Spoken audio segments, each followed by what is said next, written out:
శ్రీ మహాగణాధిపతయే నమః. శ్రీ గురుభ్యో నమః.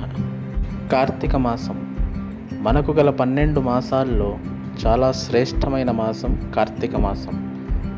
పూర్ణిమ తిథికి కృత్తికా నక్షత్రం ఉంటుంది కాబట్టి దీన్ని కార్తీక మాసం అని అంటారు. నా కార్తీక సమో మాసః అని స్కాంద పురాణం చెబుతుంది. అంటే కార్తీక మాసానికి సమానమైన మాసం ఇంకొకటి లేదు అని అర్థం.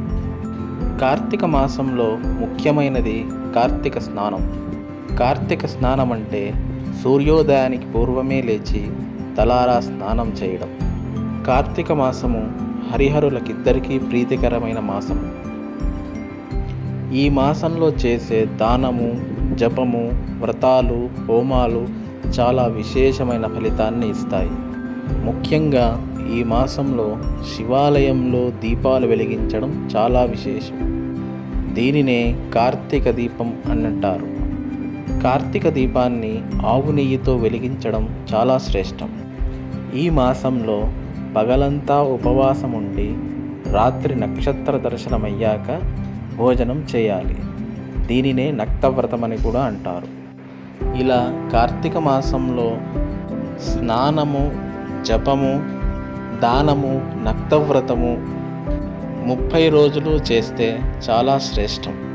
ఆరోగ్యం సహకరించని వాళ్ళు కనీసం కార్తీక మాసంలో వచ్చే సోమవారాలు, పౌర్ణమి తిథి, మాస శివరాత్రి వంటి పర్వదినాలలో అయినా ఆచరిస్తే మంచిది. ఈ మాసంలో ఉసిరిక చెట్టు కింద బంధుమిత్రులతో కలిసి కార్తీక వనభోజనాలు చేస్తారు. ముఖ్యమైనవి దీపదానం, జ్వాలాతోరణం. వారి వారి శక్తిని బట్టి బంగారు, వెండి, ఇత్తడి, మట్టి ప్రమిదల్లో దీపదానం చేయవచ్చు. లేదా ఉసిరికాయ మీద కూడా దీపం పెట్టి దానం చేయవచ్చు. జ్వాలాతోరణం అనేది కార్తీక పూర్ణమి రోజు చేస్తారు.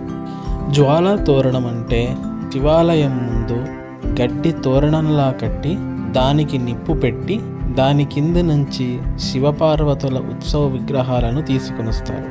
విగ్రహాలతో పాటు మనం కూడా తోరణం కింద నుంచి వస్తే నరక భయం ఉండదు.